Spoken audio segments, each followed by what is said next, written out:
Entonces, tenemos el síndrome de Gilbert. En la conjugación tenemos la enfermedad de Klinger-Najar, que lo que va a causar es una deficiencia, ¿no?, de la bilirrubina glucuronil transferasa, lo que va a causar un problema en la formación de la bilirrubina directa. En el caso de la ictericia del recién nacido, bueno, ya lo vimos, que los glóbulos tienen menor tiempo de vida, etcétera. En el síndrome de Dubin-Johnson va a ocurrir que no habrá una ictericia también benigna, porque es una enfermedad autosómica recesiva y lo que va a pasar es que no hay un correcto transporte de la bilirrubina desde el hígado hacia la bilis, hacia la vesícula biliar. Y en el síndrome rotor también es una enfermedad recesiva donde hay una ictericia benigna. ¿Y el Gilbert es dominante o recesiva? La Gilbert es recesiva, si no me equivoco. Si no te equivocas, si te equivocas. No, que el síndrome de Gilbert es autosómico dominante o recesiva.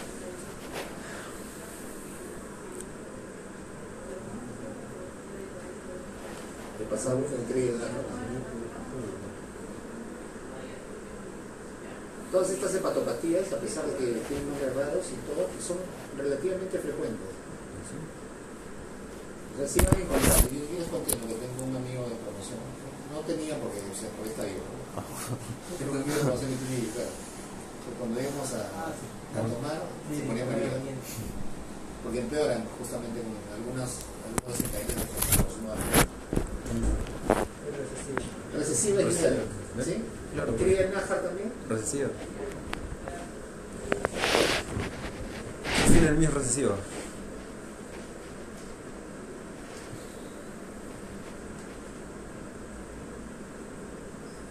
Klinger-Najar.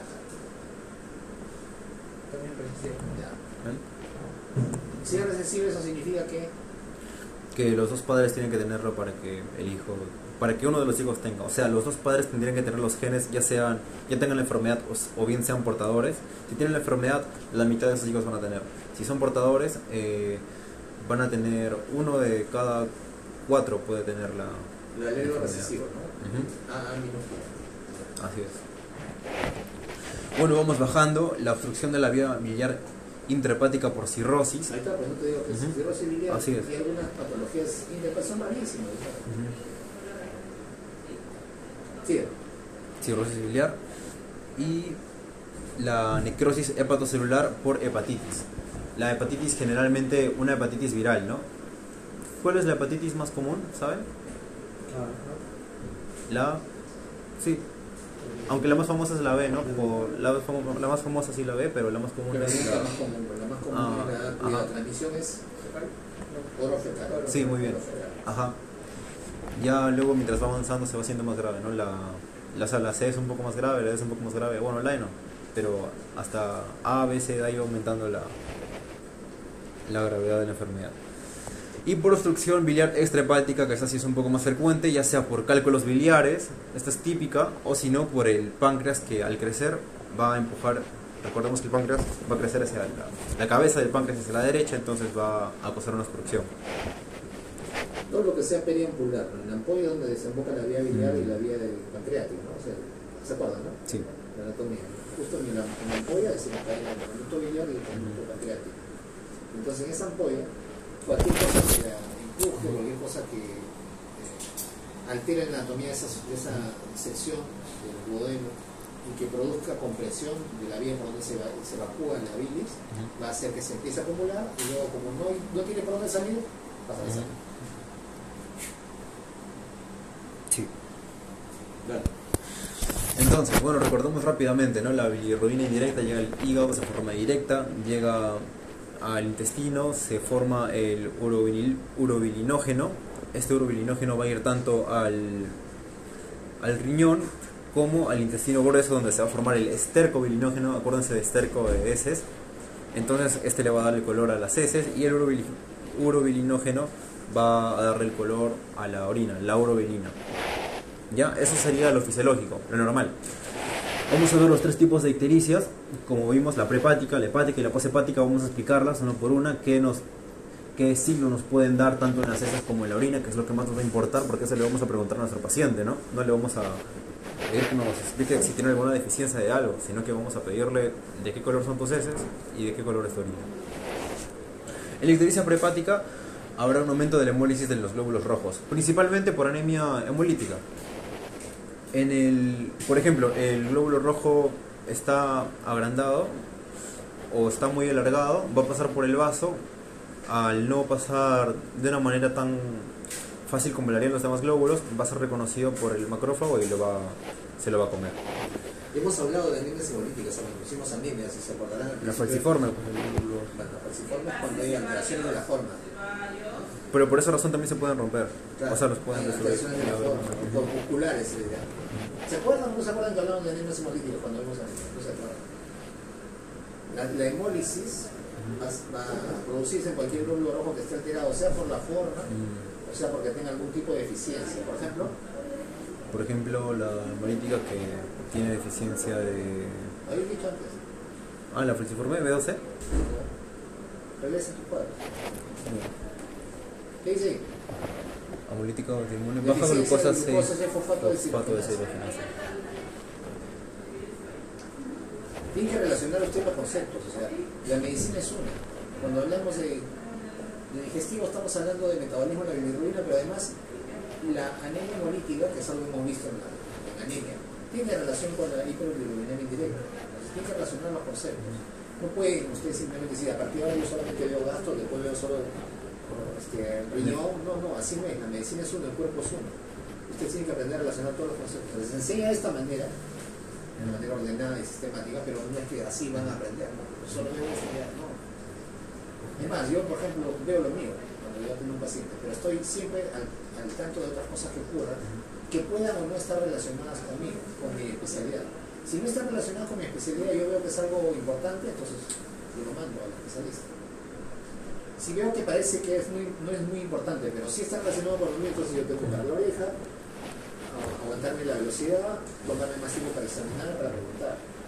Por eso es que yo no los pongo conmigo en consulta, porque yo vuelvo en la consulta, porque yo estoy programado mentalmente para saber en qué momento identifico algo y en ese momento recién me paro.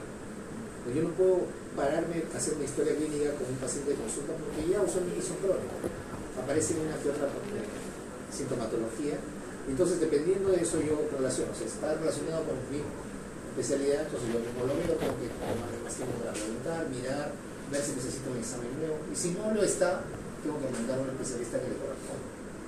Lo que no es lo que ustedes tienen que aprender, ustedes tienen que aprender a hacer una evaluación completa, ahora, y con el tiempo van a aprender a priorizar las cosas y a administrar su tiempo en la consulta o en la emergencia, que es lo más crítico, ¿no? En la emergencia ya les dije, ustedes no se la van a pasar preguntando, pues si usted cría pato, cría cuya, ¿no?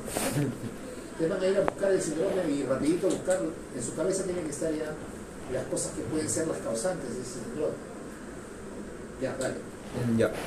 Entonces, al haber un aumento de la hemólisis de los glóbulos rojos, en el hígado va a aumentar la bilirrubina directa. ¿Por qué va a aumentar la bilirrubina directa? Porque a más bilirrubina indirecta el hígado va a procesarla, va a tener más bilirrubina directa. Por ende, se va a eliminar más bilirrubina directa al intestino.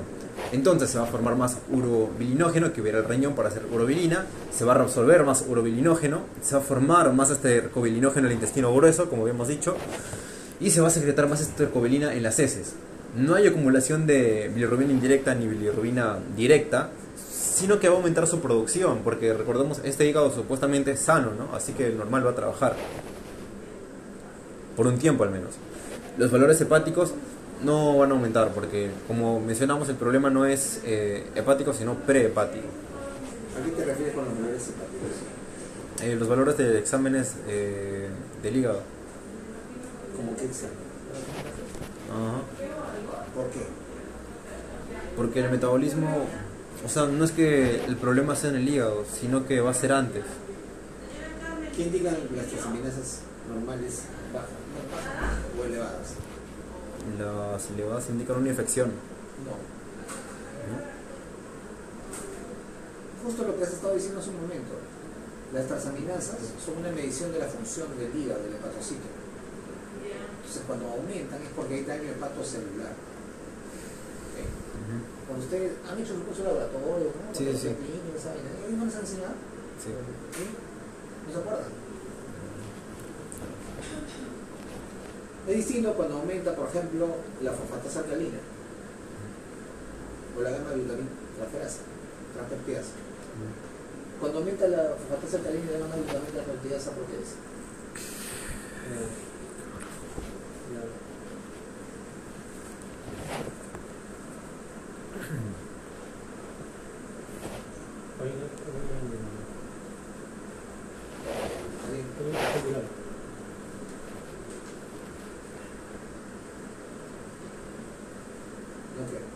No sé, ¿verdad? ¿No se acuerdan? No. ¿Algún día se acordarán? Cuando ustedes evalúan el perfil hepático, evalúan bilirrubinas, fosfatasa alcalina, perdón, trasaminasas, fosfatasa alcalina y gamma glutamina transferasa. Bilirrubinas son directamente para ver cuál está normal, cuál está más alta, para ver si hay hemólisis, si hay problema que está produciendo. En realidad solamente saben si está aumentada la directa o la indirecta, ya después verán si hay hemólisis y otra cosa. Okay. Cuando ven las transaminasas están viendo si hay daño hepatocelular. Las transaminasas aumentan básicamente por daño hepatocelular. Ese daño hepatocelular puede ser infeccioso, sí, puede ser infeccioso.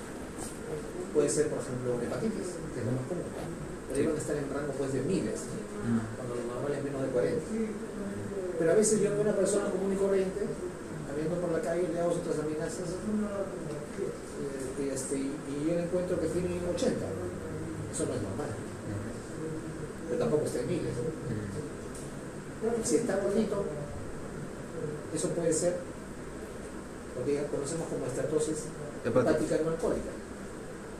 Produce hipertransaminasemia por daño hepatocelular, hay un poco de fibrosis por la obesidad. Sí. Entonces, las transaminasas hablan de daño hepatocelular. En cambio, la fosfatasa alcalina y la gamma glutamina transferasa, cuando están alteradas, es por colestasis. ¿Okay? Intra o extra no hacen diferencia, pero por colestasis, por obstrucción del flujo biliar, es que aumenta. Todo eso se correlaciona acá. Porque cuando uno hace la evaluación de la ictericia, no es suficiente que está amarillo.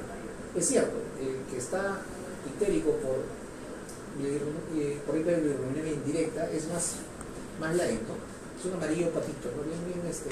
bien suavecito, comparado con el que está por una colestasis extrahepática, que es el amarillo verdínico que le decían clásicamente. No me gusta esas etiquetas, pero en fin, así que decir que es un amarillo tirando para verde.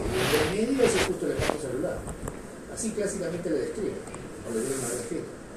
Así les han dicho, ¿no? Actínica, rubínica, actínica y verdínica. Así les han dicho, ¿no? Es cierto, o sea, pero eso no es suficiente. No es suficiente para que yo haga el diagnóstico, yo tengo que hacerle las pruebas. O sea, aquí no hay nada que hacer. La clínica me ayuda, está amarillo. Puedo suponer de que puede ser a expensas de bilirrubina indirecta o bilirrubina directa. Pero yo necesito saber la cifra y saber exactamente a partir de qué está aumentada. Yo tengo que hacer necesariamente el examen.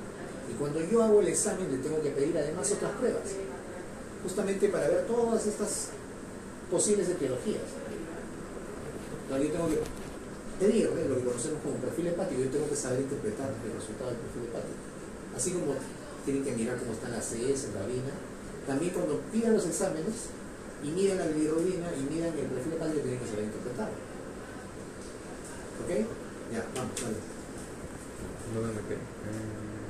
Te quedaste en que los valores de las transaminasas no aumentan. ¿Por qué? Porque el daño no es hepatocelular, ¿no? O sea, así es. Aquí lo que está ocurriendo es que está aumentando la hemólisis, por algún motivo. Si será normal o anormal, eso tendremos que averiguarlo después. Sí. Entonces, bueno, como mencioné, les iba a preguntar cómo creen que será el color de las heces y la orina. Si tenemos más estercobilina. Oscuras, así es. Por el aumento del estercobilinógeno tendremos heces más oscuras y la orina, bueno, será un poco amarilla oscura también por el aumento del urobilinógeno.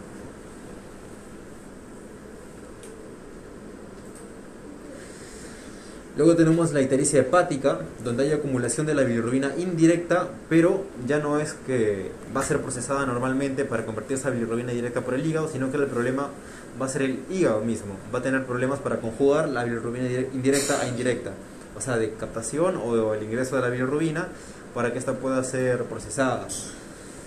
¿Esto por qué se da? Porque al estar deficiente la enzima que permite la conjugación de la bilirrubina directa se formará en menos cantidad. Y menos cantidad de urobilinógeno también habrá, porque se va a absorber menos cantidad en el riñón. Y también habrá menor cantidad de urobilinógeno en orina. Como vemos acá, el problema está en el hígado. No se metaboliza bien, el estercobilinógeno disminuye, la urobilina también disminuye, la estercobilina disminuye también en el intestino grueso.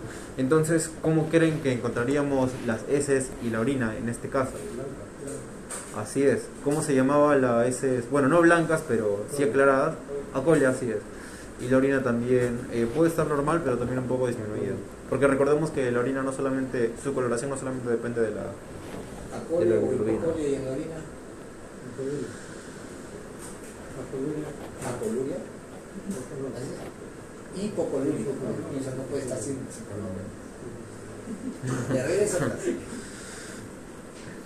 Bueno, como dije, recordemos que no necesariamente la orina va a estar solo por la bilirrubina, ¿no? Ahora, esta división de ictericia prehepática y hepática, ¿cuál es la fuente para hacer esa división? Es el manual MCD mencionó. Lo digo porque al final la clasificación o la manera como ustedes organizan la información en su cabeza es la que les va a ayudar o no les va a ayudar para acordarse. Al final, la que en esta clasificación tú le llamas prehepática y hepática, al final siguen siendo hiperbilirrubineemias indirectas.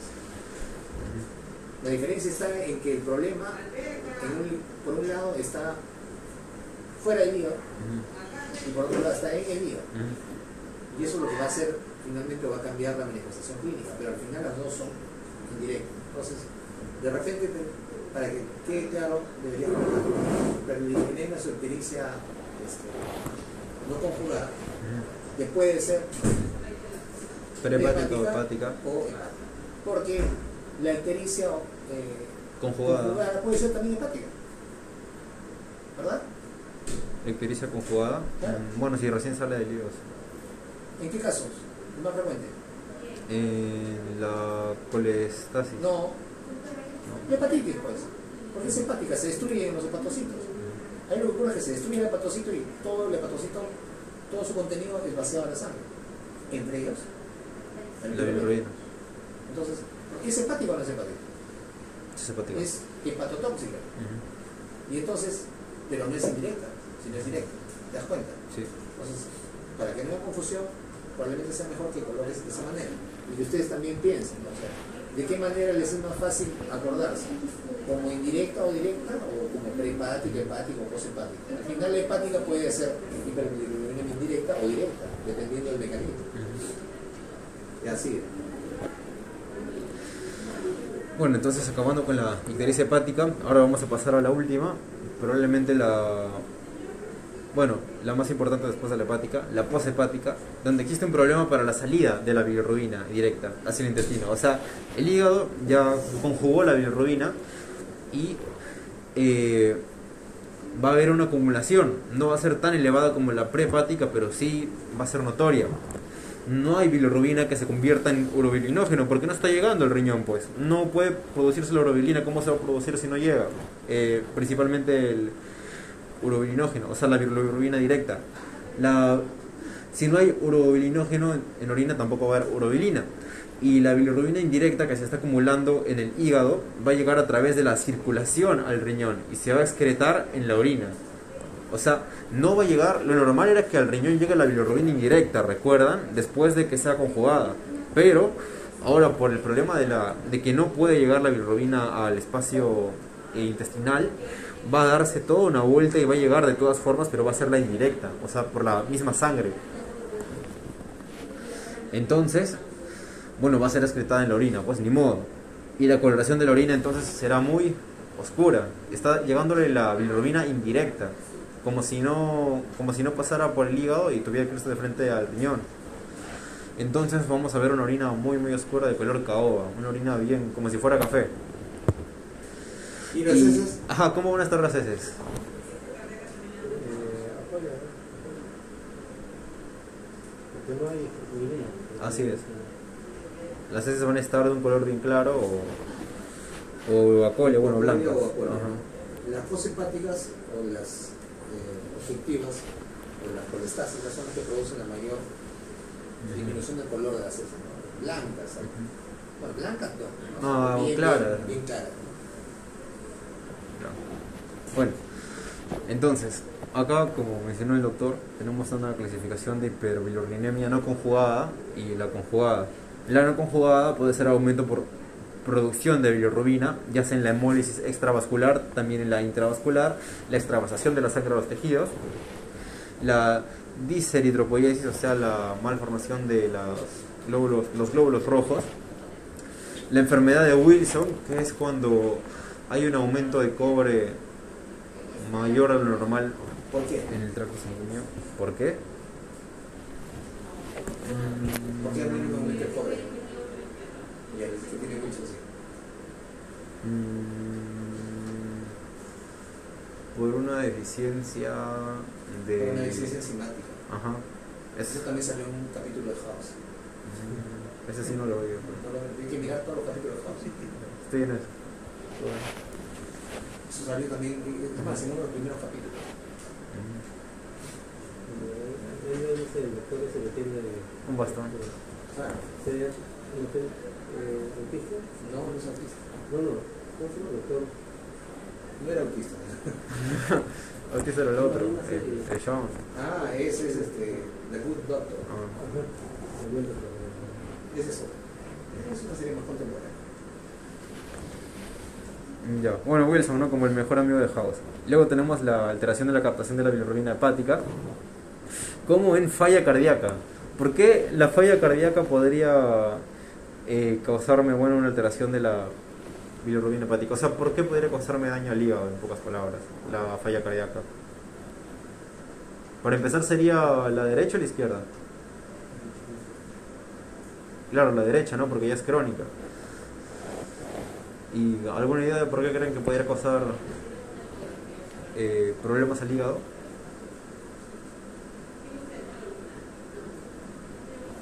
El corazón ahí, falla izquierda. Ajá, muy bien, sobrecarga.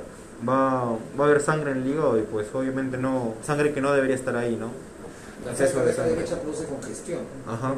Acuérdense ustedes que cuando falla el lado derecho, todo para atrás es congestión. sí. Primero digo yo. Signo de Muset. Irritación yugular, reflujo hepato yugular.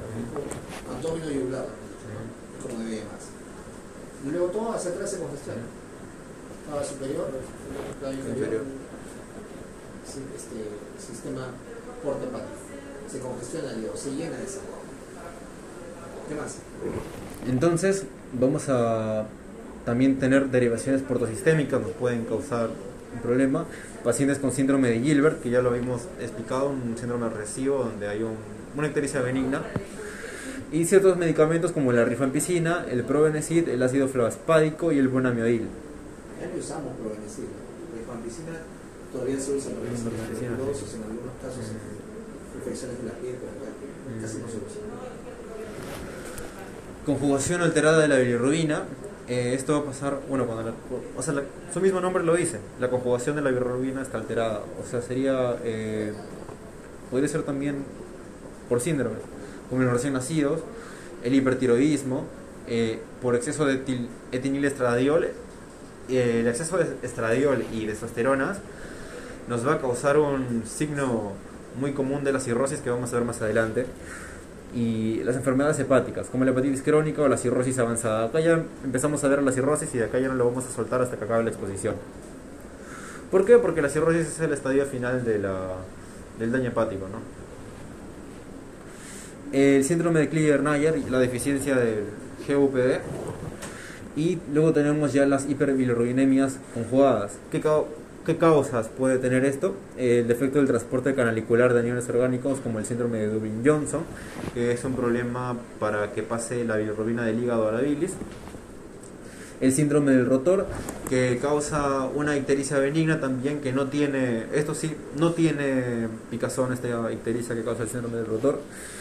Ya antes que continúes, las preguntas de hiperbilirubinemia familiares, o sea, esas cuatro, Sí. Gilbert, Krieger-Naja, Dubin Johnson y Rotor, siempre son típicas en exámenes de residencia, y no sé si la van a preguntar ustedes, pero siempre se preguntan. Porque dos de ellas son hiperbilirubinemia indirecta o no conjugada, y dos de ellas son conjugadas. Ojo, a ver, estoy advirtiendo.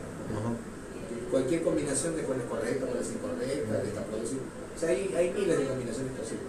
Así que tienen que saber cuál es cuál. ¿Ok? Sí. Tenemos la coledocolitiasis. ¿Alguien podría decirme qué es? Ah, ya, son piedras. Piedras, o sea, cálculos en No, coledo. está siguiendo con hiperbilirubinemia conjugada, ya. Ajá. Obstrucción biliar. Eso es, pero extrahepática. Claro, ya que estamos en extrahepática y acá luego interhepática. Los tumores intrínsecos o intrínsecos, como por ejemplo el cáncer de páncreas, especialmente la región de la cabeza, ¿no? Que va a obstruir el paso. Todo lo que es periambular, ya. Ajá. Colangiocarcinoma. Colangitis esclerosante primaria, colangiopatías por el SIDA, pancreatitis aguda y crónica también, inflamación del páncreas, estenosis después de procedimientos invasivos como una cirugía, ciertas infecciones parasitarias como ascaris lumbricoides o tremátodos hepáticos. La colestasis intrahepática, bueno, acá tenemos muchas cosas más, como la hepatitis viral principalmente, la asociada al alcohol, estetopatitis no asociada al alcohol, hepatitis crónica, colangitis viral primaria, medicamentos y toxinas como esteroides alquilados, esteroides, esto de acá, clorpromacina, hierbas, abuso de Jamaica, por ejemplo, y arsénico. El gato también produce patotoxicidad. Ya. Ya se han dado cuenta que hace muchos años que la gente no propone esa tontería. Todos que terminaron con falla hepática, recién se dieron cuenta. Las enfermedades infiltrativas como la amiloidosis, sarcoidosis, tuberculosis, la nutrición parenteral total, la colestasis posoperatoria, un proceso después de trasplante de órganos también, la crisis hepática y la anemia de células falciformes, como había mencionado, los glóbulos rojos están muy alargados y son destruidos al pasar por el vaso. El embarazo mismo y la enfermedad hepática terminal. Ese de Jamaica es el agua de Jamaica que tomamos. ¿Cómo? Ese de Jamaica es el agua. El agua del Chavo, pues, de Jamaica. Vale, sí. ¿Tú también tomabas tú? No, es que verde, mi familia toma eso. Dice para que no sepa. Agüita de calzón también tomas. No hay que tomar esas cosas cuando vayan al cerebro.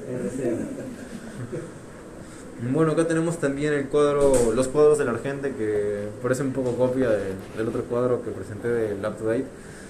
Bueno, hemólisis extravascular, extravasación. Lo vamos a pasar rápido: hemólisis intravascular, eritropoyesis. Bueno, acá lo explico un poco más, ¿no? El término anemia sideroblástica y megaloblástica, insuficiencia cardíaca, ya sea hígado congestivo por insuficiencia cardíaca o shock.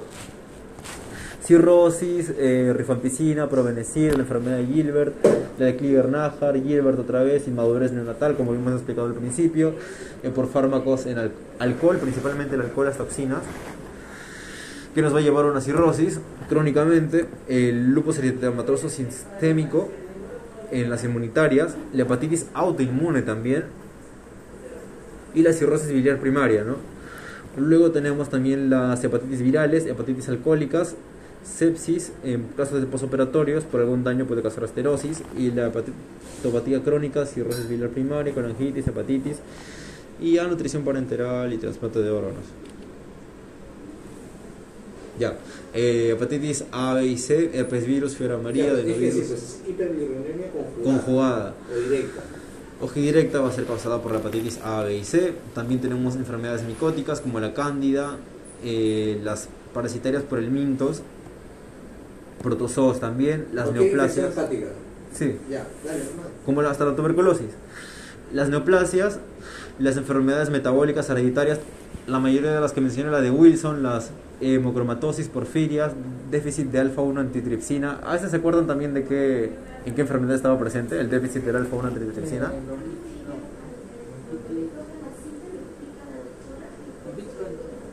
En el POC. EPOC. Así es.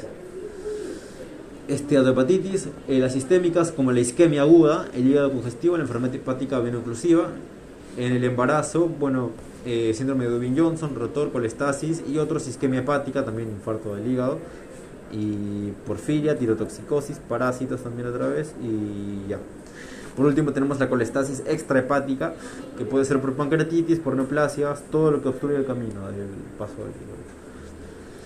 Acá tenemos un algoritmo para poder actuar.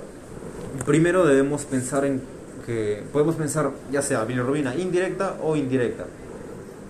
Si es bilirrubina indirecta, nuestra principal sospecha puede ser una anemia hemolítica o el síndrome de la enfermedad de Gilbert. Y si es por un aumento de bilirrubina directa, podemos pensar en enfermedad hepatocelular, marcadores específicos, la biopsia o una colestasis también. Claro, ese debe ser el mapa mental, ¿no? Ajá. Yo tengo que saber a predominio de qué es la ictericia. ¿Es por bilirrubinemia directa o indirecta? Si es indirecta, me voy a buscar primero hemólisis y luego todas las causas raras. Si es directa, tengo que saber si es hepatocelular o si es colestasis. Entonces ahí, lo primero que me sirve es el perfil hepático. Por eso les he dicho, tienen que mirar las transaminasas, la bilirrubina, la fosfatasa alcalina y la glutamina. Y luego me servirá, dependiendo del cuadro clínico del paciente, estudios de imágenes, ¿no? Porque si estoy pensando en colestasis, una ecografía me va a mostrar la colestasis, que usualmente es extrahepática. Si es una colestasis intrahepática rara, es una enfermedad de cirrosis biliar primaria, etc. Yo tuve la oportunidad de ver a una paciente con cirrosis biliar primaria y un paciente que tenía un síndrome bien raro que se llama síndrome de Alagille. No me olvido porque lo vi por única vez y seguramente que nunca más veré en mi vida. El síndrome de Alagille es una patología congénita que produce agenesia de vías biliares intrahepáticas. No sé, imagínate, ya se imaginarán, ¿no?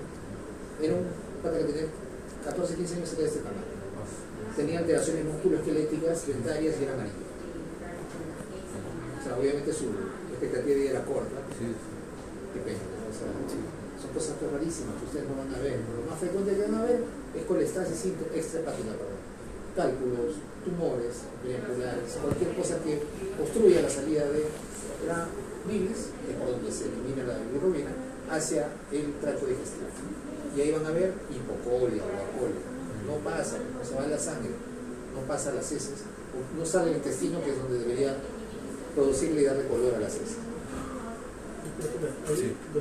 Para hacer el perfil hepático, para aprovechar su sangre, podemos poner sacar un hemograma completo para ver hemoglobina, si es que producto de parásitos, como dice por...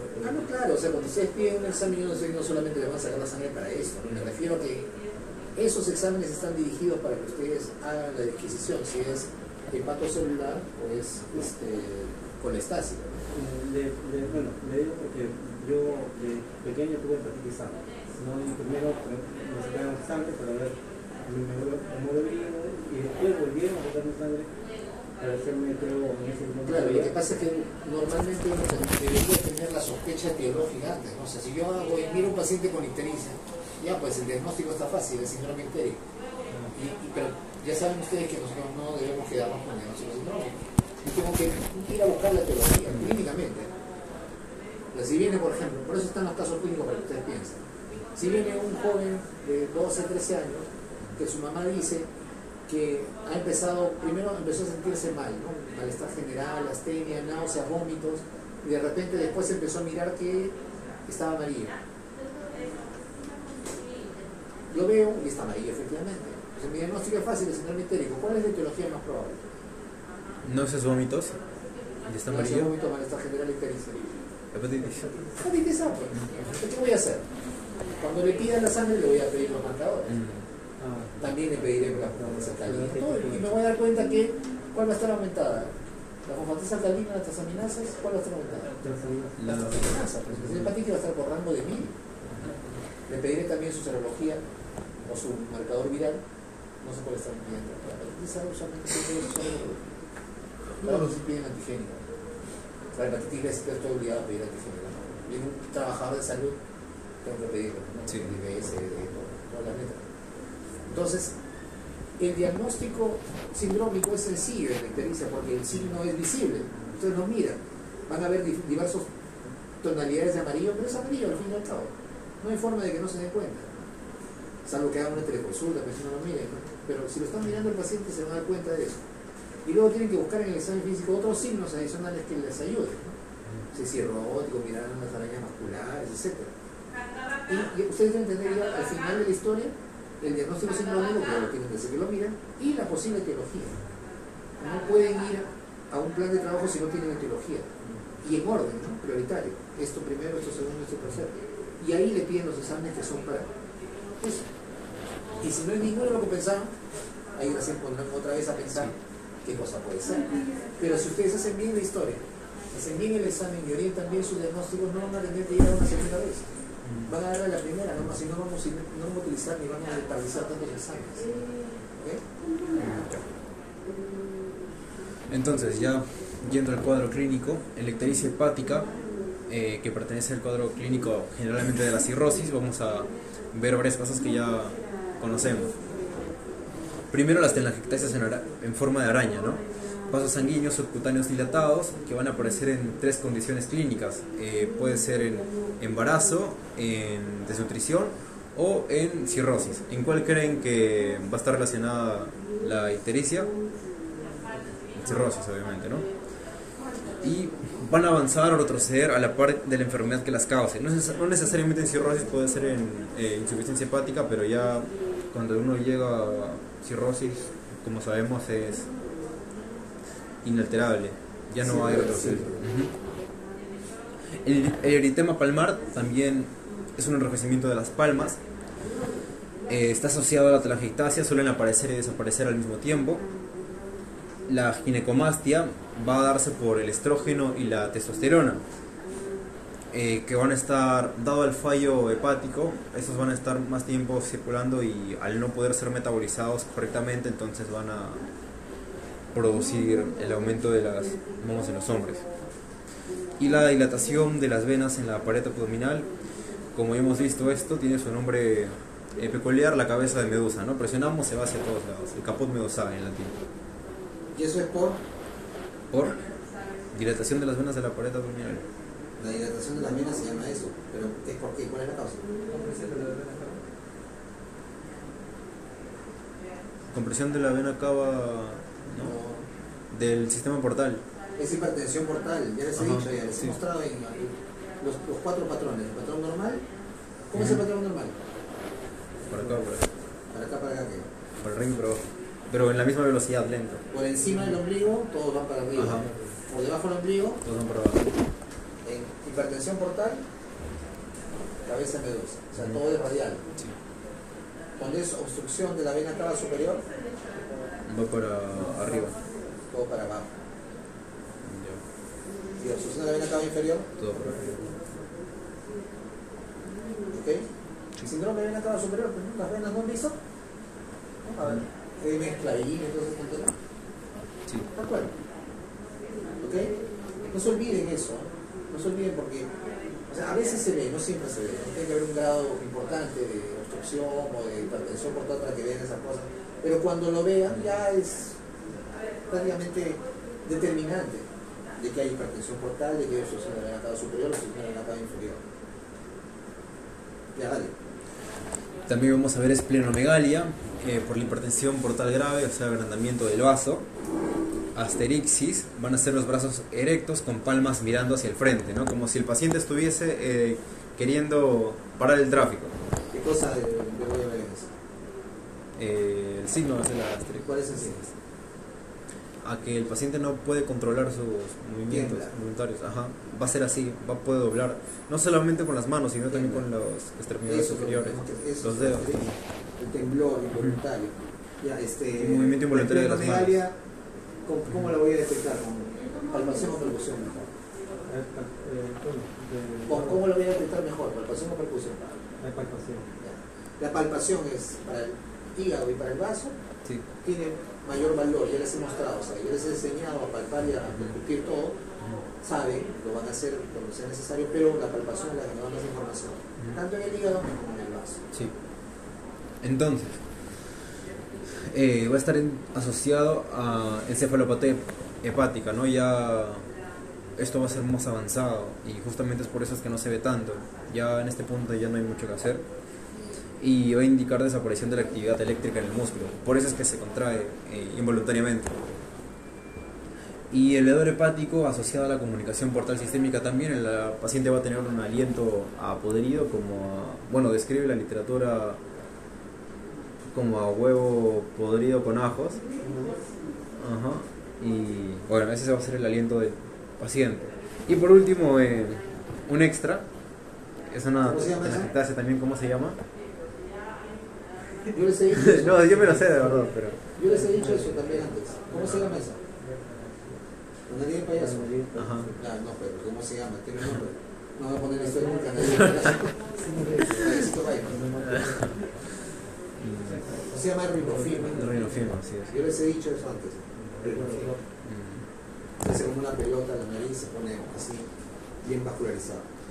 También va de la mano con las telangiectasias y el eritema palmar. Ahora, en la ictericia posthepática veremos una vesícula biliar distendida, va a estar lisa, el tacto va a estar dura y no dolorosa. En el paciente con ictericia, esto va a ser un signo tradicional de que la ictericia es de tipo obstructiva. El signo de Courvoisier se refiere a la sensación de la vesícula biliar palpable y la obstrucción extrahepática. O sea, imagínense lo agrandada que debe estar la vesícula biliar para que sea palpable. El diagnóstico de cirrosis en pacientes con enfermedad hepática tiene importantes implicaciones pronósticas. El estándar de diagnóstico para la cirrosis es la biopsia con aguja de hígado. Bueno, acá vamos a ver a un viejo amigo, el brasileño.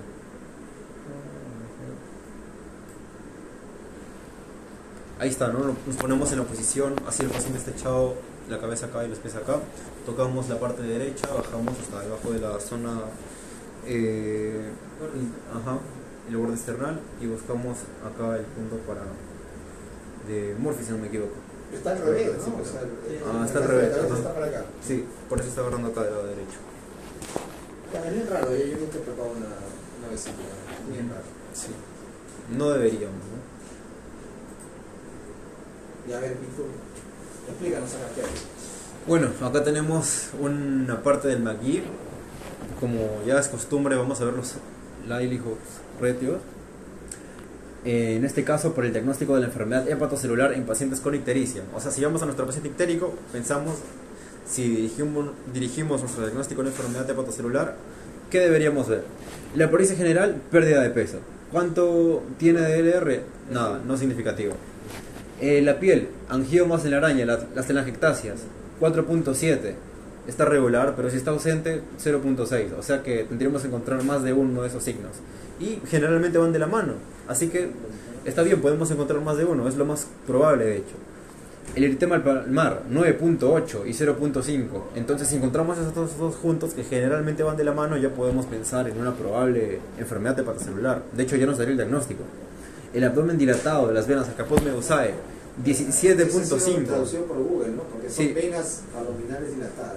Ajá, sí, O sea, el patrón de cabeza de medusa. sí, Es para hipertensión portal. O sea, si hay hipertensión portal, la primera causa es. sí. ¿Cuál es la primera causa de hipertensión portal? Insuficiencia cardíaca. No. ¿Cuál es la primera causa de hipertensión portal? ¿De qué estamos hablando ahorita? ¿De? Cirrosis, pues.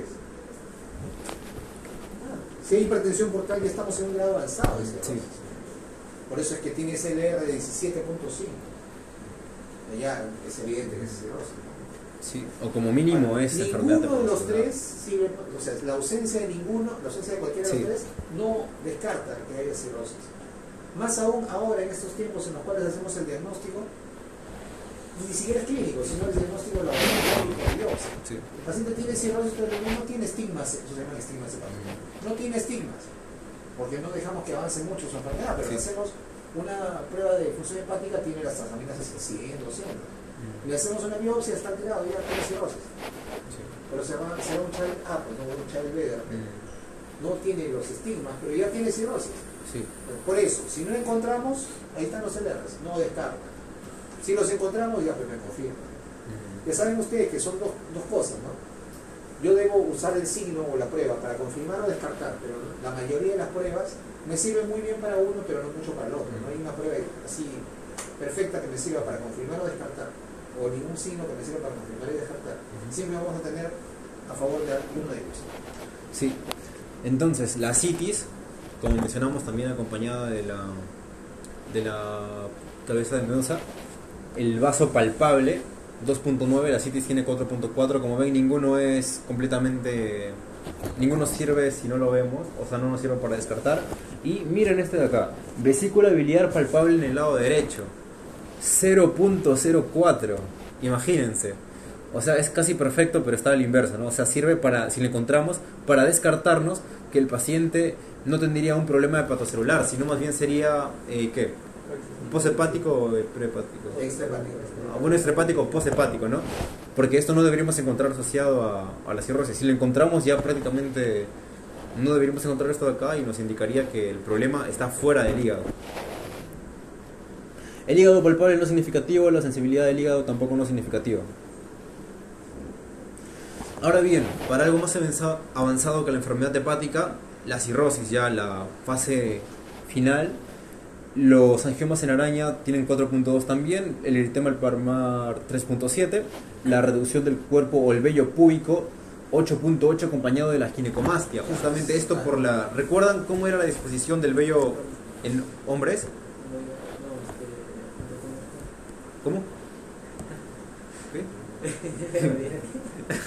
Una T, pues una T así, acá en flechas, acá hasta abajo, claro. Arriba sí. Claro, ya abajo una T. No, gracias, ahí no va. Claro, o sea, ahí la distribución del vello púbico es bien frecuente, o sea, se ve en pacientes con cirrosis avanzada, sí. Aparte de la ginecomastia, que es evidente, se ve cómo han perdido todo el vello corporal acá y solamente tienen el vello como las mujeres, en triángulo. Sí. Yo le digo, ya esas cosas, yo las he visto, ¿no? Y se las puedo decir, sí, así es, pero ya no las veo.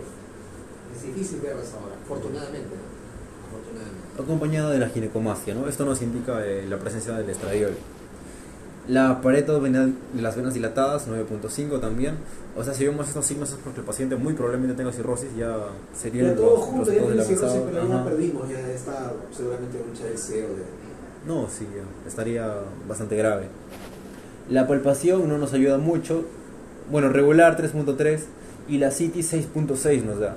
Y el edema periférico 3.0 y la encefalopatía finalmente, que es lo que no queremos que llegue el paciente. Claro, Cuando ya está el ajá, vigilante y diagnostica sí, cirrosis, ¿no? 8.8 ya, ¿qué se puede hacer ahí? Finalmente, ya para cerrar, el tratamiento en contra de la ictericia no se trata para tratar la ictericia como tal, dado que la ictericia no es algo que nos pueda matar de por sí, el síndrome ictérico. Entonces lo que vamos a buscar es tratar lo que está causando la ictericia. Y por ende, cuando tratemos lo que está causando la ictericia por sí sola va a desaparecer. Debemos buscar identificar la causa de este signo síndrome y tratarla, así la ictericia desaparecerá por su cuenta. Si el prurito es molesto, puede aliviarse con 2 a 8 gramos de colestiramina por vía oral 2 veces al día. Es que bien molesto, ¿no? Ajá, claro, el paciente nos va a referir a un dolor, bueno, dolor no, sino un prurito bien molesto, la picazón. Y le podemos dar tratamiento mientras buscamos la causa de su ictericia. Acá tenemos también un algoritmo, otra vez, este ya es del Harrison, de pacientes con ictericia. Sí, pero no vamos a meter en el tratamiento. Claro, no nos vamos a meter en el tratamiento. Es importante que ustedes tengan el esquema mental de cómo van a buscar las causas de la ictericia. Porque la ictericia es evidente, o sea, lo miran, no está marido.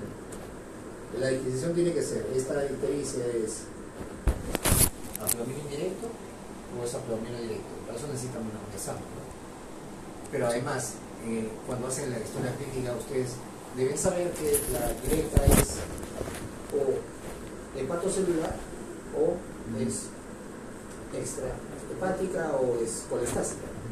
Que de las no conjugadas, la mayoría son hemólisis. Entonces yo tendré que preguntar al paciente por algún antecedente o por familiar o personal de hemólisis o por algún signo clínico o por un diagnóstico que me diga que el paciente está en riesgo de hemólisis, por ejemplo, enfermedad falciforme. La hepanocitosis es un antecedente que va a estar presente en el paciente. Me dice, yo tengo enfermedad falciforme ya, entonces bien amarillo ya pues, o sea, ya está el diagnóstico, no tengo nada más que hacer. Es una ictericia por hiperbilirrubina no conjugada, es hemólisis por la enfermedad de fondo que tiene el paciente. Sí. Y luego cuando están hablando de las otras causas que son las de bilirrubina conjugada, yo tengo que preguntarme si el paciente tiene primero problema hepático o hepatocelular, y ahí nos va a ayudar los estigmas hepáticos para pensar en la primera causa, ¿no? Que es cirrosis. Si no, una enfermedad infecciosa, le preguntaré la historia clínica de la enfermedad. Sí. Y pensando en una colestasis intra o extrahepática, las intras son raras, así que pensaré primero en las extrahepáticas. Ojo que las embarazadas es una causa frecuente de ictericia así pequeña por colestasis. Algunas mujeres embarazadas. Por la presión que hace. Así es. Y entonces yo tendré que preguntar para la colestasis si que hay baja de peso, para pensar en un tumor, un cáncer periocular. Básicamente eso, que es la primera causa. Y el resto lo van a dar los exámenes de laboratorio que me van a confirmar si la ictericia es a predominio directo o indirecto y cómo está el perfil hepático para orientarme mejor. Tendré que preguntar las funciones biológicas, en este caso las heces y la orina, y eso me va a ayudar mucho más para orientar el diagnóstico. Fíjense, toda esa información tiene que estar en su cabeza. Cuando ustedes, y así les he repetido todo este curso, cuando ustedes se enfrentan a un paciente, primero empiezan preguntando de por qué viene. Cuando ya les va contando, ustedes ya van pensando en qué cosa puede ser. Primero se ubican, este es un problema cardiovascular, es un problema respiratorio, es un problema gastrointestinal o es un problema endocrinológico, ya cuando veamos otro capítulo, primero se ubican en qué aparato del sistema está. Luego cuando ya les va haciendo la historia, ustedes se van acordando, esto me parece que es, no sé, una enfermedad degenerativa nerviosa, o esta es una enfermedad de tejido, se parece a una enfermedad de tejido conectivo. Entonces ya voy empezando en mi cerebro, voy empezando a poner en primer plano las preguntas que le voy a hacer destinadas a confirmar si efectivamente el paciente tiene los síntomas y signos de la enfermedad que estoy pensando. Así yo voy orientando mi interrogatorio. Y cuando voy a examinarlo ya voy a buscar los signos directos. ¿Entienden? De esa manera es como el médico trabaja, o como debería trabajar. Si yo voy a preguntarle todo y a examinarle todo, primero me va a dar mucho tiempo. Segundo, termino y seguro que no voy a saber qué tiene el paciente. Por eso la base es el interrogatorio. Si ustedes no orientan bien el interrogatorio, les puede decir cualquier cosa. De hecho, les sigue diciendo cualquier cosa, ustedes están leyendo sus historias. Les dicen cosas que no tienen nada que ver con la historia. Los pasea, les hace pensar en otras cosas que no tienen nada que ver con el cuadro por el cual se hospitaliza. Y eso hacen los pacientes de manera involuntaria, porque ellos no son médicos. Ellos no saben cuáles son los datos relevantes. Entonces le van a contar una cosa, se acuerdan de otra y le vuelven a contar otra y mezclan y usted piensa, tiene una enfermedad compleja. No, mentira, la mitad de lo que les contó no tiene nada que ver con su enfermedad. Tienen que aprender a diferenciar la información relevante de la que no lo es. Cuando están escuchando que el paciente le está contando algo que no es relevante para el caso, lo cortan de manera respetuosa, ¿no? Y reorientan la conversación hacia lo que realmente quieren ustedes decir, que averiguar qué es lo que tiene ahora, por qué viene, cuál es su molestia actual. No que hace 10 años me dijeron que no, eso no me interesa. Ahora me interesa. Salvo que les diga, hace 10 años me diagnosticaron que tenía síndrome de Gilbert. Eso es otra cosa. Los datos de los pacientes, por eso, lamentablemente, tienen alto grado de incertidumbre. Les cuentan una cosa, el otro día estaba haciendo la historia de un paciente, por ejemplo, acá en la consulta, ¿no? Y aquí, como ustedes saben, yo tengo tiempo limitado. Que me pusieron un marcapaso. Y yo, no tengo un marcapaso. ¿Y qué tipo de marcapaso le pusieron? Digo, bueno, el examen no tiene fuente de marcapaso. No me dijo que le pusieron marcapaso. No, me hicieron un examen para ver si necesitaba un marcapaso. ¿Se dan cuenta? O sea, hasta a mí me das. Entonces, y lo peor de todo es que les hacen perder tiempo. Y su visión está orientada hacia un diagnóstico y después otra vez empezar de cero. O sea, tienen que aprender a diferenciar la información que realmente es relevante y la que es ruido nada más. Y de manera muy elegante tienen que salir de esa conversación con el paciente y orientar hacia lo que realmente es la enfermedad actual, para que ustedes puedan saber exactamente qué es lo que tiene el paciente. La vuelta tuya. No. Ya, doctora. Gracias. Echa el arco. La voy a lavar. Ya, vamos a los casos clínicos.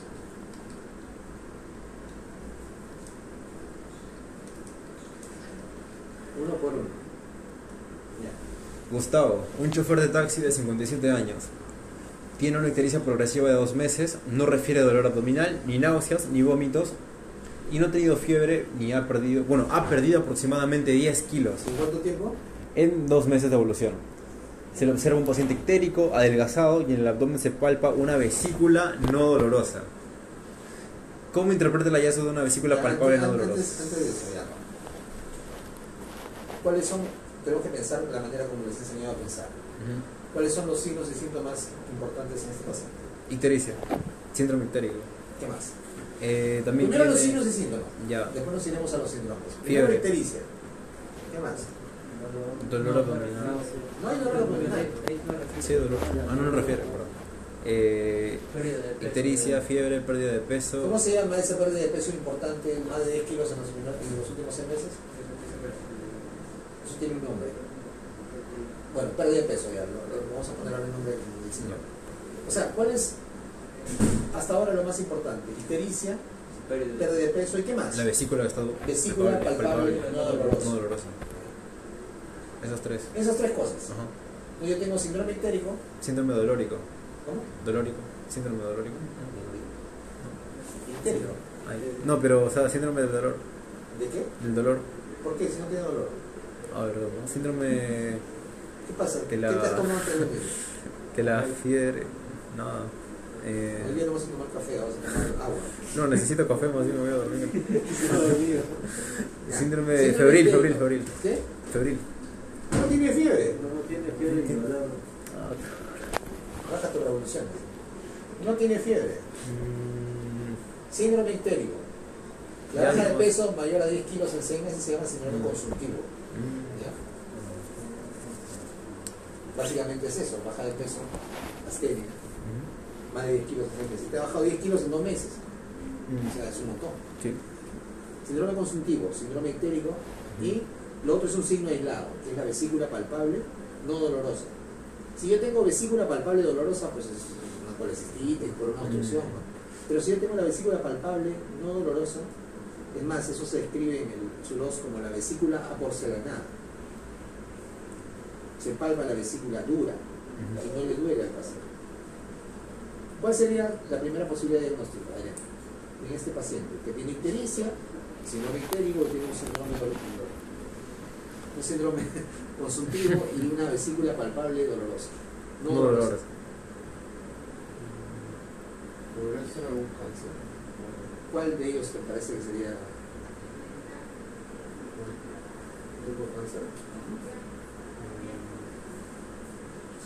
Sí.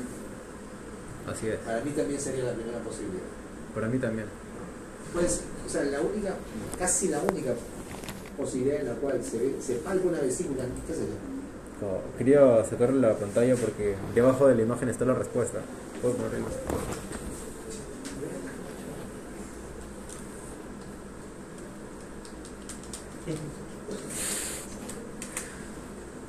Entonces, casi la única posibilidad en la cual se puede palpar una vesícula no dolorosa es un cáncer de vesícula. ¿Ya? Y puede tener un grado de obstrucción de las vías biliares porque bueno, es un cáncer, ¿no? Hay proliferación de las células y puede estar ahí. Ah, está la respuesta. A ver, lee. La presencia de una vesícula palpable no dolorosa en un paciente con ictericia progresiva debe sugerir el diagnóstico de cáncer de páncreas por la ley de Courvoisier-Terrier. El video que les puse, la edad y la pérdida de peso refuerzan esa presunción, ¿no? La fisiopatología es la obstrucción del colédoco de etiología tumoral y la vesícula enferma por el engrosamiento de la pared y fibrosis. Además, la fiebre con escalofríos por colangitis y el dolor cólico probablemente hubieran acompañado a la evolución de la enfermedad, Sí, pero no se colangitis, pero no presentaron. es una colangitis, pero es claramente un tumor, Cáncer. un cáncer de vías biliares intra o extrahepáticas Sí. que está produciendo una ictericia que debe ser colestasia. Siguiente caso. Estaba fácil. En realidad los casos están fáciles. Sí, están gorditos. Nelson, 57 años. Mandela. Antecedentes de hepatitis C, consulta por distensión abdominal y color amarillo de la piel y las mucosas. En la inspección se constatan arañas vasculares y hábito de chopstick. En la palpación abdomen se comprueban signo del témpano y esplenomegalia. Presenta edemas blandos e indoloros pero en los miembros inferiores. Y usted sospecha de que el paciente presenta una hepatopatía crónica difusa en estadio cirrótico. ¿qué hallazgos del paciente examen físico orientan hacia el diagnóstico? O sea, ¿cómo es que dedujo que Ya. tenía cirrosis? A ver, ¿qué signos son importantes en este paciente? Primero, Telangiectasias. primero la ictericia. Ya. Clínicamente hay algún antecedente importante. Hepatitis C. Hepatitis C. Eso es importantísimo en este Ujú. caso. O sea, el paciente tiene antecedente de hepatitis C, Sí. tiene ictericia y además tiene... Telangiectasias. Y hábito de Chopstick. ¿Qué cosa es el hábito de Chopstick? A mí no me gustan los nombres. así A mí que tampoco. me gustan esas cosas. Pero sin el hábito de Chopstick ya yo tengo el diagnóstico. Sí.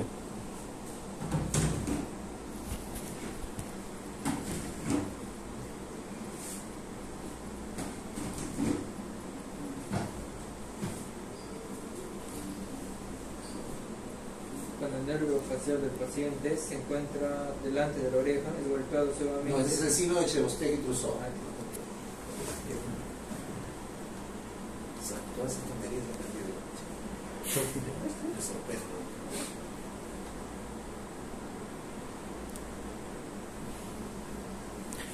Esa es evolución. Eso es ¿verdad? Eso es. Hábito de Chopstick es una Sí. cosa, signo de Chebostek y Trousseau es otra cosa. No, es eso. Así es, ¿no? Es el signo de Chebostek y Trousseau que es luz por hipercalemia. No parece hábito de Chopstick, solo signo de Chopstick. Debe revertirse a veces. Cuando dicen cirrosis de sujetos delgados. ¿Y el ¿Cómo? signo? Cirrosis de sujetos delgados. ¿Cirrosis de qué? De sujetos delgados. ¿Eso es el hábito de Chebostek? Sí, ahorita lo descargan. ¿Y el signo del témpano, doctor? Eso también no sé qué cosa es.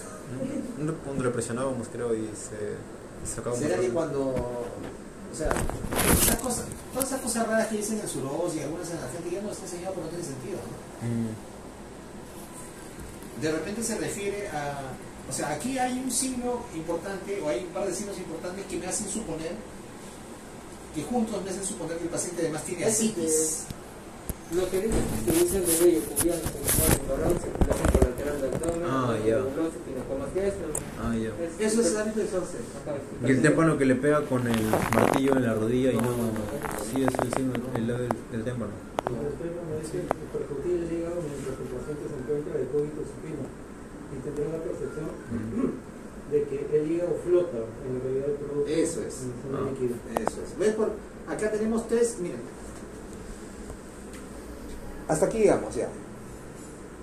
Tiene la distensión abdominal, 1. Tiene edemas blandos e indoloros, 2. El signo del témpano, 3. Esplenomegalia, ya está ahí. 3 tiene para decir que tiene ascitis. ¿Se acuerdan, no? Sí. Que siempre los pacientes que tienen ascitis, además de la oleada y Edema. están con edema por la hipovoluminemia de la hepatopatía crónica. Y además tiene estigmas hepáticos, que es el hábito de Chopstick, ¿no? Ginecomastia, el cambio del vello púbico, ya. Acuérdense de eso, seguro que les van a preguntar esa tontería. Y además tiene esplenomegalia por la hipertensión portal. Y además tenía acá dentro de esto cabeza de medusa por la hipertensión portal. O sea, el paciente tiene cirrosis por hepatitis C con hipertensión portal con ascitis. ¿Qué hallado al examen físico orienta el diagnóstico de hipertensión portal? Todo. El signo de Chopstick. La distribución de la circulación, los edemas, ascitis. Los dos grandes que tenemos. Ascitis, ¿ves? Ascitis, sí. Yo no he leído estos casos, o sea, recién ahora que me puedo. Yo también. Tú también, sí. Ya tengo la respuesta. Y el hábito de Chebostek, acá está, pues. Las arañas vasculares y el edema blando de los miembros inferiores tienen que ser hipoluminemia por síntesis. Otras manifestaciones como las paradas hepáticas, la ginecomastia, el sangrado de la piel debido a trastorno de coagulación, bla, bla, bla, bla, bla. Bueno, el flapping, no, eso no tiene el paciente. ¿Ok? O sea, este paciente, cuando usted coloca en su diagnóstico, síndrome ictérico, síndrome ascítico. Me olvidé de decirles, el flapping es lo de las manos. O sea, pies de Flapping es esto. Tú agarras y le pones al paciente, dame tu mano. Así, que apoye, haces así y empiezas a hacer así. Eso lo vamos a ver en neuro, pero ya. Entonces, este paciente tiene síndrome ictérico, síndrome ascítico, síndrome hematoso y síndrome de hipertensión portal. ¿Está bien? Sí. hemos agrupado los signos y síntomas en síndromes, y si tengo un paciente con síndrome ictérico, síndrome ascítico, síndrome de hematosis y síndrome de hipertensión mortal, ¿cuál es la etiología más probable que explica los cuatro? Cirrosis. Entonces, se dan cuenta, no pierdan esa visión. Primero trabajen con sus signos y síntomas, ubíquenlos bien y luego los agrupan en los síndromes y después se van a buscar la etiología. Regularmente una sola enfermedad, una sola etiología va a explicar todos los signos y síntomas, todos los síndromes. Eso se llama principio de unidad clínica. El 99% de las veces una sola enfermedad El de le va a explicar parsimonia. todo. ¿Ah? El de parsimonia. Principio de parsimonia, creo. No sé, unidad clínica. No sé el nombre, los nombres no me gustan, tú sabes, ¿no? A ti te gustan los nombres, ¿no? Después te olvidas también igual. Tulio. Y es el último caso, Tulio, Loza. ¿Qué dice Tulio? 57 años. Diabetes mellitus tipo 2, hipercolesterolemia y medicado con rosiglitazona y ezetimiba. Hace una semana presentó un cuadro de cefalea frontal y secreción nasal mucopurulenta abundante, por lo que consultó a su médico, quien le indicó acitromicina 500 miligramos por día durante 5 días. Al tercer día presentó cefalea. Desapareció la cefalea y la secreción se aclaró, pero desarrolló un cuadro de ictericia y prurito generalizado con conservación del estado general, por lo que ahora consulta de nuevo. Al examen físico solamente observamos la ictericia y signos de rascado generalizado. Ya, stop ahí. Prurito. Acá hay dos cuadros clínicos, ¿ah? Sí. No sé si se dan cuenta. ¿Cuáles son los antecedentes importantes? Diabetes. Diabetes. Diabetes Hipertensión. y hipercolesterolemia. Miren, yo cuando era alumno siempre anotaba. Ahora los anoto en mi cabeza, pero ustedes creo que deben poder anotar. En historia clínica ustedes colocan, ¿no? Diabetes, dislipidemia. ¿Qué más me interesa de la historia clínica? Los medicamentos. Los medicamentos. Rosiglitazona, ezetimiba. Antidiabético. Rosiglitazona, Ezetimiba. ezetimiba. Para la diabetes. ¿Qué cosa es la rosiglitazona? Un antidiabético. Una glitazona. Una glitazona. Es un Antidiabético. hipolipemiante, ¿no? ¿Y la ezetimibe? ¿También?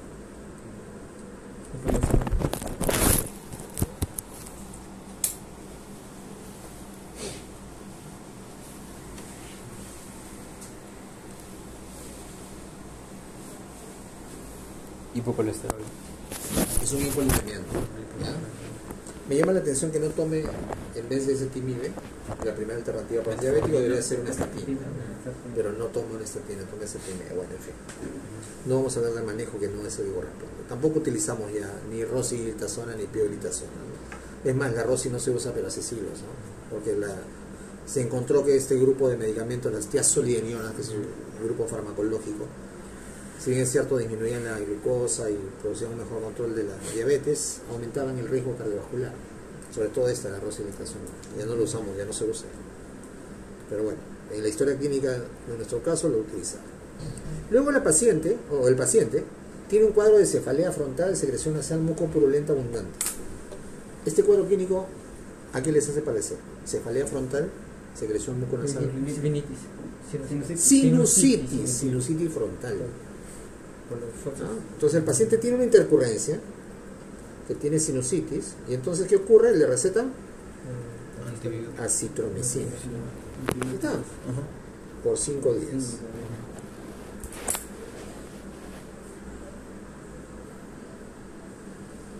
¿Ok? Y entonces, luego de eso, al tercer día desaparece la cefalea, o sea, ya la sinusitis está así, manejándose, pero aparece ictericia. Un paciente que está previamente bien, tiene un cuadro respiratorio alto, una sinusitis a todas luces, recibe tratamiento antibiótico, calma en los signos de sinusitis, pero aparece ictericia. Y entonces ahora consulta porque está ictérico, pero no tiene otros síntomas, solamente está ictérico y le pica. Entonces, ¿cuáles son los signos de la historia clínica? Diabetes y dislipidemia, los medicamentos, tiene un cuadro de sinusitis y luego aparece ictericia y prurito luego de haber agregado sus medicamentos un antibiótico. ¿Ok? Sí. Tenemos entonces un síndrome ictérico. ¿Algo más? Síndrome diabético. No hay síndrome diabético, la diabetes es una enfermedad. Síndrome de hiperglicemia podrás tener, pero no sabemos el estado de la diabetes en este momento, así que no. Nada más, es lo único que tenemos. ¿Ok? No tenemos ni un solo Ni un solo dato adicional. ¿Por qué le indicaron antibióticos a Tulio? Bueno, ya lo respondimos, ¿no? Por la sinusitis. Por una sinusitis, o sea, eso ya está claro. ¿Cuál cree que es la causa más probable de la ictericia? Medicamentos, la cit- No solamente el acitro, ¿no? Sino el acitro combinado con los otros que tienen metabolismo hepático también. Yo también pienso que lo que tiene es una hepatopatía o una hepatitis medicamentosa. A mí me pasó una vez. Sí, estaba de vacaciones, me dio una infección respiratoria que debió haber sido viral y me pasé la mano con el paracetamol y tenía amarillo. Tiene a todas luces una hepatitis medicamentosa. ¿Qué estudio solicitaría en primer término? Un perfil hepático. Ya, a ver qué dice.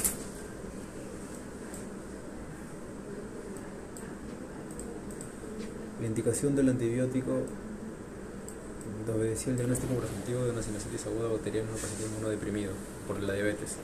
La relación entre la ingesta de acitromicina y la aparición de ictericia debe hacer pensar en una reacción adversa por colestasis intraepática. La rosiglitazona como la ezetimiba pueden producir también lesión hepática y ictericia colestásica, pero el hecho de que el paciente las tomaba desde hace mucho tiempo y no sufre ictericia aleja esta posibilidad. El estudio que debe solicitarse primero es un hepatograma. Es En este un caso, examen de confirmaría bioquímica la hepática, presunción ¿no? diagnóstica de mostrar hiperbilirrubinemia con predominio de la forma directa. Aumento importante de la fosfatasa alcalina y la gamma glutamintrapeptidasa y elevación discreta de las transaminasas. La conducta indicada es la suspensión de la agente Es una causal. hepatitis medicamentosa que produce también un grado de colestasis. ¿Ya ven? Entonces, si nos ordenamos mentalmente, llegamos al diagnóstico. ¿Ok? Sí. Listo. No se olviden. Dame esto que hacen spam telefónico. No se olviden de repasar sobre todo